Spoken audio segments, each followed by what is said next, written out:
In your human opinion, what's the biggest threat to your species over the next century or so? Um, I would say it's unrecognized trauma.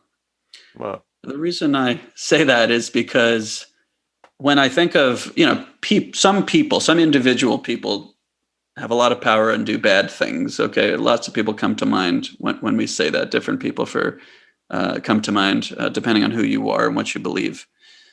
Almost always, when someone does something that is, harmful on a large scale, if it can be helped, if it's not one thing where there's bad choices in both directions, it's because they don't recognize that they have really strong needs that originate, early on. And if you at least recognize it and, something bad happened to you and you can just be really pissed about it for a while, years maybe, then you tend to get over it and then you can have normal highs and lows. hmm, And that's human. It's like being happy is not the goal. The goal is to process all your emotions and have those emotions and then, kind of be at whatever frequency you naturally are emotionally.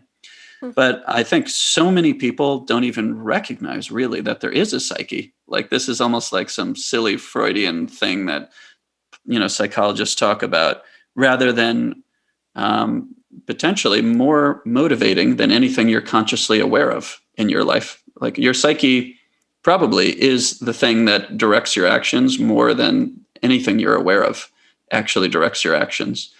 I think the more people that are aware of that, the better. And there are tons of people that would never even listen to me complete that sentence because it would threaten them so much.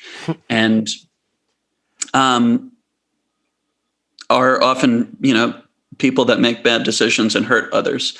So when I hear the word threat, I often think of that because you can usually find that inside a bad actor or someone that's acting in a way that harms others, which I generally call bad when you're harming, directly harming at least others, or knowingly harming someone.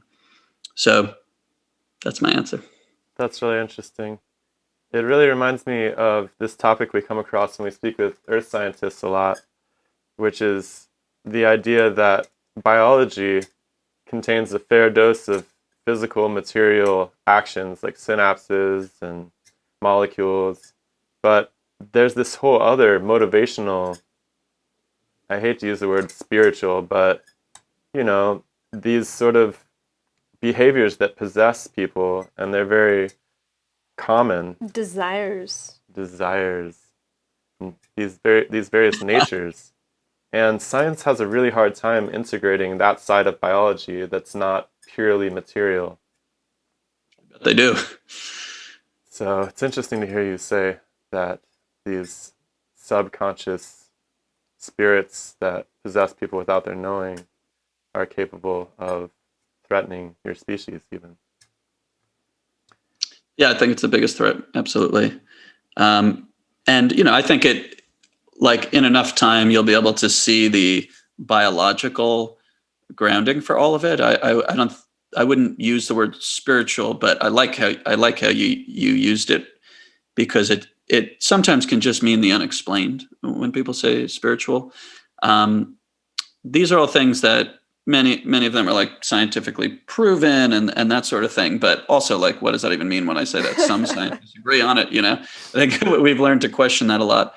But I think, I definitely feel these are provably physical phenomena where the existence of a psyche and cycles you stay in if you don't complete them in a healthy way when you're younger and a baby and a toddler and all that stuff.